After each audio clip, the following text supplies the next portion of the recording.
Assalamualaikum warahmatullahi wabarakatuh. Perkenalkan, nama saya Wardah Fira Nabila. Saya dari kelas A2 Prodi PLB Pendidikan Luar Biasa dari Universitas PGRI Argopuro Jember dengan NIM 211F10099. Baik, di sini saya akan meresum tugas dari Bunda Tati, yaitu mengenai konsep pendidikan bagi penyandang masalah sosial. Nah, mengenai pengertian permasalahan sosial secara umum, yaitu permasalahan sosial atau masalah sosial merupakan suatu kondisi yang tidak diinginkan tetapi terjadi di dalam masyarakat karena dapat mengganggu ketentraman masyarakat, sehingga diperlukan adanya tindakan sebagai hasil dan kesepakatan bersama untuk mengatasi atau memperbaiki masalah tersebut. Contoh rumah kos dan lain sebagainya.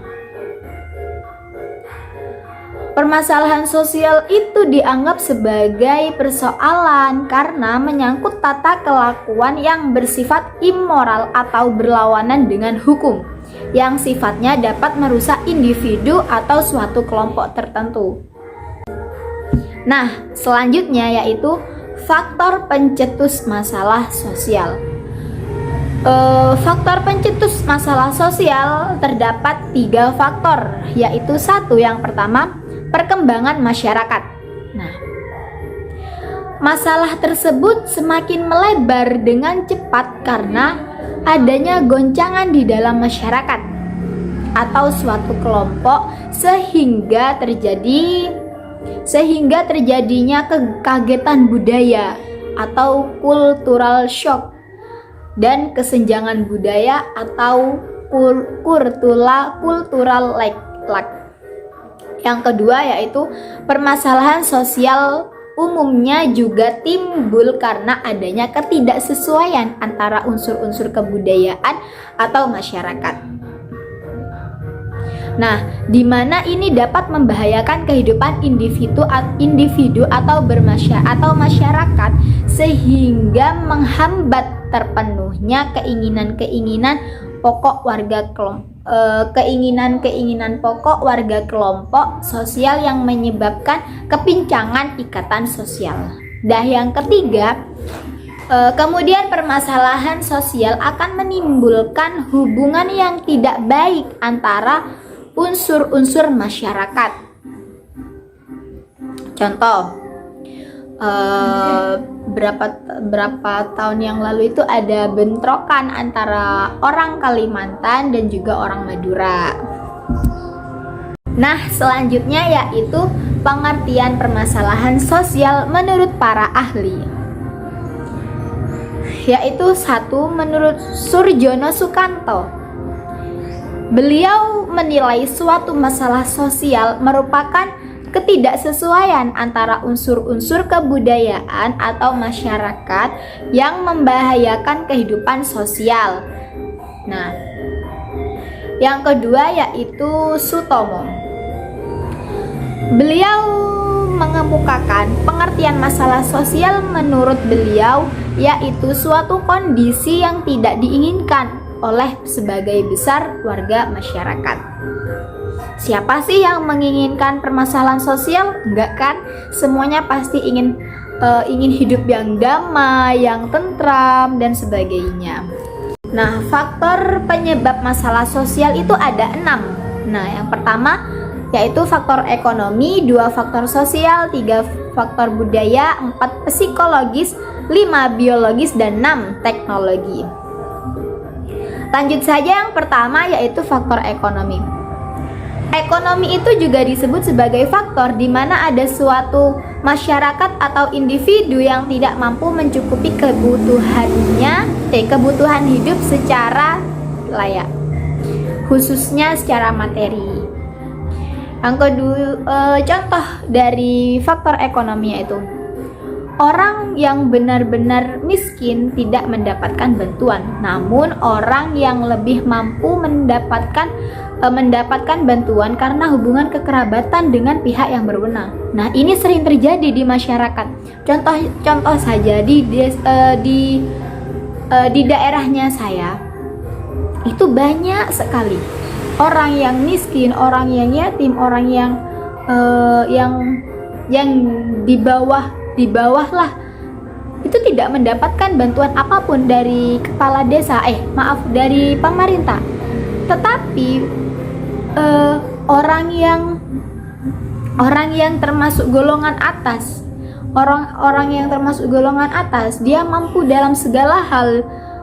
Kenapa dia mendapatkan bantuan? Nah, itu yang dipermasalahkan. Kenapa pemerintah? Mohon maaf. Terus lanjut saja yang kedua, yaitu faktor sosial. Nah, faktor sosial yang menjadi permasalahan ekonomi merupakan suatu keadaan ketidakseimbangan sosial yang ada di dalam masyarakat dan kemudian menjadi suatu perbedaan yang sangat mencolok. Fenomena ini terjadi hampir di semua negara, termasuk di Indonesia. Selanjutnya yaitu yang ketiga, faktor budaya. Faktor permasalahan sosial selanjutnya yakni berasal dari faktor budaya. Faktor budaya ini biasanya disebabkan karena adanya ketidaksesuaian pelaksanaan norma, nilai, kepentingan sosial pada pola masyarakat yang heterogen atau multikultural. Nah, contohnya ya, biasanya terjadi diantaranya yaitu kenakalan remaja, pernikahan dini, konflik antar suku-suku, dan lain sebagainya. Selanjutnya yaitu yang keempat, faktor psikologis.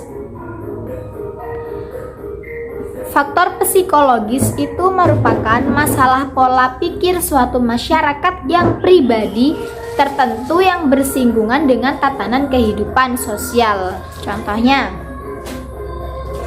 adanya pemahaman mengenai penyimpangan dari ajaran agama yang jika diamati secara detail tidak masuk akal, dan munculnya raja-raja palsu, juga munculnya gerakan separatis anti pemerintah dan lain sebagainya. Nah, yang kelima, faktor biologis, yaitu masalah sosial yang timbul karena adanya ketidaksesuaian keadaan lingkungan yang berpotensi menimbulkan ketidakstabilan kondisi biologis masyarakat. Nah, contohnya pada masa kini yang sangat relevan yang terjadinya pandemi COVID-19 atau COVID-19. Selanjutnya yaitu yang keenam, faktor teknologi. Faktor teknologi, udah tahu kan teknologi itu apa? Nah, permasalahan sosial yang dipicu karena sebuah teknologi. Kemajuan teknologi ini dianggap jadi hal yang luar biasa dan membantu banyak pekerjaan serta memudahkan beberapa kelompok masyarakat. Akan tetapi memudahkan beberapa kelompok masyarakat tidak serta-merta teknologi menguntungkan semua pihak, tetapi juga ada hal-hal yang negatif dari teknologi itu sendiri.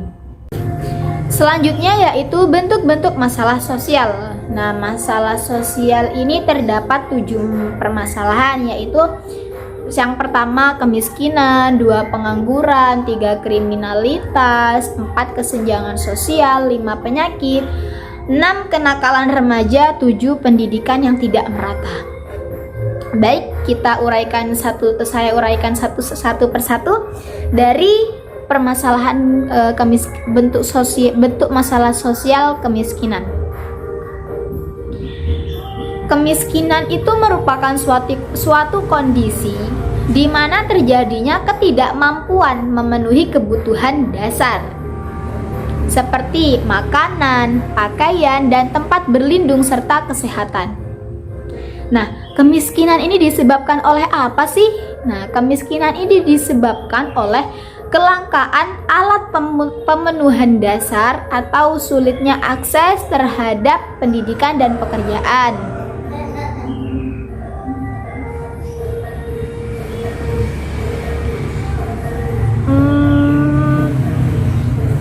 Seperti faktor pengangguran ya.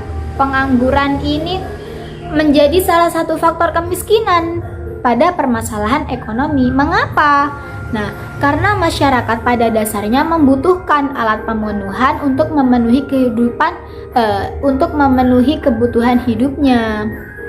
Yang kedua yaitu pengangguran. Masalah pengangguran ini juga termasuk ke dalam faktor ekonomi terjadi permasalahan. Mengapa? Ya, karena biasanya disebabkan oleh jumlah lapangan pekerjaan yang kurang atau para pencari kerja tidak sebanding dengan jumlah lapangan kerja yang tersedia. Pengangguran hingga saat ini sering menjadi masalah utama dalam perekonomian. Nah, masalah pengangguran yang berkepanjangan juga dapat menimbulkan efek psikologis yang buruk terhadap penganggur dan keluarganya pastinya. Tingkat pengangguran yang terlalu tinggi juga jadi permasalahan sosial karena akan menyebabkan kekacauan politik, keamanan dan sosial sehingga mengganggu pertumbuhan dan perkembangan ekonomi. Nah, yang ketiga yaitu kriminalitas. Istilah kriminalitas ini berasal dari bahasa Inggris yaitu crime, yang artinya kejahatan dalam permasalahan ekonomi. Bukan tidak mungkin kriminalitas jadi pemicu terjadinya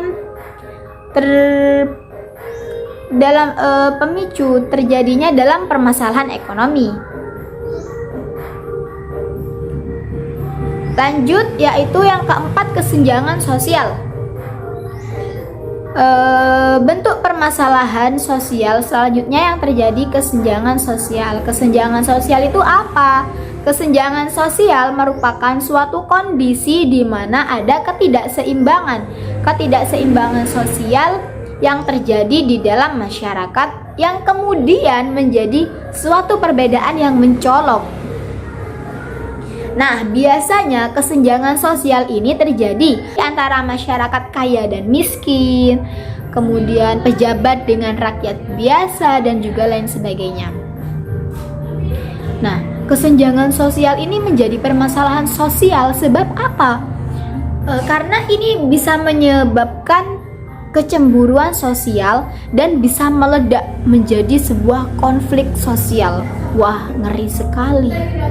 Nah, di Indonesia sendiri telah terjadi berbagai macam konflik sosial. Contohnya, konflik horizontal yang sebenarnya menjadi dasar akar permasalahan asalnya adalah adanya kesenjangan sosial yang berimplikasi menimbun kecemburuan sosial. Nah, masalah sosial ini, Nah, di Indonesia sendiri itu ada berbagai macam konflik, yaitu contohnya konflik horizontal yang sebenarnya menjadi dasar akar permasalahan asalnya adalah kesenjangan sosial yang berimplikasi menimbun kecemburuan sosial. Nah, masalah sosial ini lebih pada permasalahan sosial ekonomi secara umum. Selanjutnya yang kelima yaitu penyakit atau pandemi dan endemi. Penyakit bisa menimbulkan terjadinya permasalahan sosial. Nah, faktor ini sangat relevan dengan yang saat ini menjadi. Nah, munculnya pandemi COVID-19 atau COVID-19 membuat berbagai masalah sosial baru yang berdampak pada masalah ekonomi, kriminalitas, dan lain sebagainya. Tidak hanya itu, permasalahan sosial yang berasal dari munculnya penyakit baik pandemi maupun endemi menjadi berbagai fasilitas kesehatan yang kurang bisa diakses. Karena apa? karena adanya berbagai batasan sehingga akhirnya banyak masyarakat yang tidak tertolong. Dan selanjutnya yaitu kenakalan remaja. Nah, kenakalan remaja ini juga termasuk permasalahan sosial. Karena apa? Karena sebagai bentuk pengabaian sosial yang akhirnya menyebabkan perilaku penyimpang. Kenakalan remaja bisa meliputi semua perilaku menyimpang dari norma-norma masyarakat yang berlaku. Nah, terjadinya ini baik secara budaya maupun hukum pidana. Wah, ngeri sekali. Biasanya kasus kenakalan remaja diantaranya yaitu kabur dari rumah, membolos sekolah, merokok dan minum minuman keras, balapan liar dan lain sebagainya. Pelanggaran status ini biasanya tidak tercatat sebagai kuantitas karena dianggap bukan sebagai kasus pelanggaran hukum. Nah, sementara itu seks pranikah di kalangan remaja, aborsi dan lain sebagainya. Nah, kasus kenakalan remaja ini biasanya disebabkan karena belum matangnya emosi remaja yang ditandai dengan penilaian situasi kritis terhadap kepercayaan diri dan kemampuan diri sendiri dalam mengambil sikap, bertindak, dan lain sebagainya. Nah, yang terakhir yaitu yang ketujuh, pendidikan yang tidak merata. Ternyata pendidikan di negara kita termasuk permasalahan sosial karena menjadi salah satu dampak negatif dampak negatif bagi bangsa. Kurang meratanya pendidikan bisa memicu kebodohan secara global. Contohnya, saat ini masyarakat Indonesia bisa dibilang masih terbelenggu kebodohan. Nah, menurut survei karena dirasa masih memiliki kualitas SDM yang sangat rendah. Selain itu, kurangnya meratanya pendidikan di Indonesia juga jadi penyebab mengapa kualitas SDM di Indonesia masih rendah. Hal ini terjadi karena masih banyak masyarakat yang kurang mampu dan terisolasi secara geografis sehingga tidak dapat menjangkau pendidikan dan kesulitan mendapat akses pendidikan yang layak.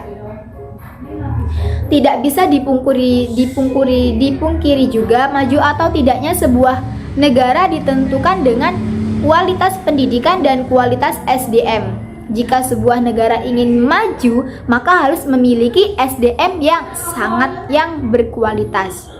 Contoh kecilnya saja, Gubernur Kalimantan memberikan beasiswa S2 pada guru dari tingkat SD sampai SMA dan diberikan honor kesejahteraan.